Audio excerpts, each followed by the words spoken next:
जब हम डिस्कस कर रहे हैं क्वेश्चन नंबर 21 और इसमें वो e की power 2x into sine x D x का इंटीग्रेशन हमसे मांग रहा है। तो आइलेट रूल को अगर हम याद रखें तो आइलेट के हिसाब से ये ट्रिग्नोमेट्रिक फंक्शन है और ये एक एक्सपोनेंशियल फंक्शन है।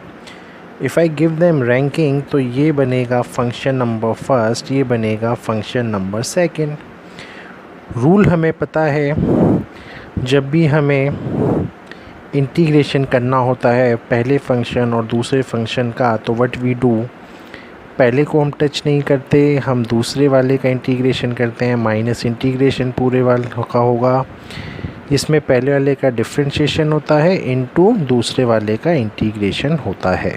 ठीक है, तो इसी लॉजिक पे हम क्वेश्चंस करते हैं बेटा। यहाँ तक तो हमें क्लियर है सारा। अब देखते हैं क्या है। साइन एक्स को आप एज़ इट इज़ ऐसे ही रहने दीजिए। अगर मैं साइन एक्स को ऐसे ही रहने दूँ, ठीक है, और ये बनेगा आपका e की पावर 2x का जब आप इंटीग्रेशन करेंगे तो वो e की पावर 2x ही होगा और ये 2 अपॉन में आ जाएगा। यहाँ तक भी कोई ट्रबल नहीं होगा समझने में। अब ये आ जाता है माइनस का साइन। अब इंटीग्रेशन का पूरा साइन आएगा, जैसे आप यहाँ देख रहे हैं। अब पहले वाले का डिफ्रेंशिएशन, तो साइन का डिफ्रेंशिएशन होता है यहाँ पे cos x, और जब e की पावर 2x का फिर से इंटीग्रेशन होगा तो ये बनेगा e की power 2x upon 2 into D x. यहाँ तक भी कोई ट्रबल नहीं होगा यार समझने में, ठीक है। अब बेसिकली इसमें सबसे इम्पॉर्टेंट स्टेप अब क्या है, ये आप एज इट इज़ ऐसे ही लिख दीजिए e की power 2x into sine x upon 2, इसको ऐसे ही रहने दीजिए। 1/2 अगर मैं कॉमन ले लूँ, अब आपका ये क्या बचेगा, e की power 2x into cos x. ठीक है, अच्छा एक चीज़ मैं आपको पहले ही क्लियर कर दूँ, ये सारा का सारा i के इक्वल है ना। अगर मैं इस पूरे को i के इक्वल रख देता तो ये i का यानी इंटीग्रेशन का ही ये वैल्यू यहाँ पे आप सॉल्व करने जा रहे हैं। अब यहाँ पे अगर आप फिर से देखें और आइलेट फिर से अप्लाई होगा तो अगेन ये सेकंड पोजीशन लेगा और ये फर्स्ट पोजीशन लेगा।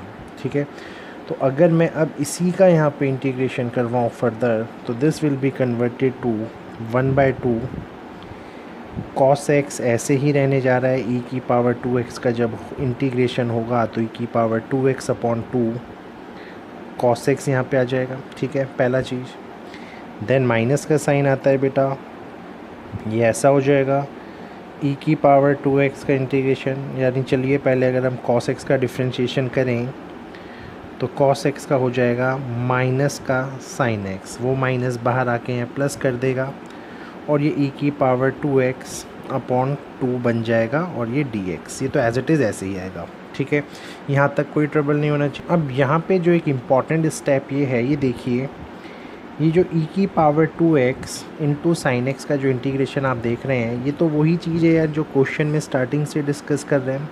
ठीक है, तो अगर मैं इस पूरे की जगह साइन एक्स इंटू ई की पावर 2x की जगह अगर मैं i को रिप्लेस कर दूँ यहाँ पे, तो आप क्या कहेंगे, है ना। अब i इज़ इक्वल्स टू ई की power 2x into sine x upon 2 ऐसे ही लिखिए। इस हाफ का अगर मैं इंटू करवा दूँ अंदर, ये बनेगा e की power 2x into cos x upon 4। Half into half is 1/4। ठीक है, सिमिलरली इस हाफ का इंटू जब इस हाफ से होगा तो ये भी 1/4 हो जाएगा और इस पूरे की जगह साइन एक्स और e की पावर 2x की इंटीग्रेशन की साइन की जगह ये पूरा i यहाँ पे आ जाएगा। ठीक है, तो मैं इसको यहाँ i लिख देता हूँ।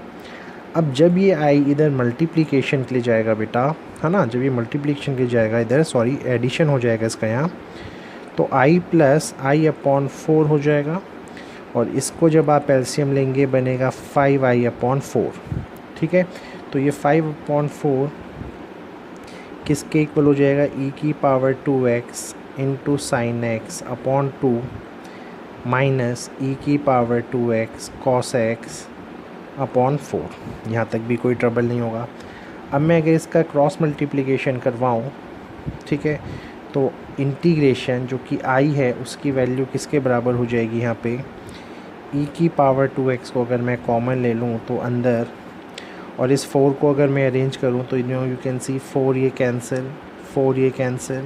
ठीक है, यहाँ पे 2 है, तो अगर आप ऊपर नीचे 2 से मल्टीप्लाई करवाते तब ये 4 बन के ये भी कैंसिल होता है, या आप क्रॉस मल्टीप्लाई करवा के भी देख सकते हैं।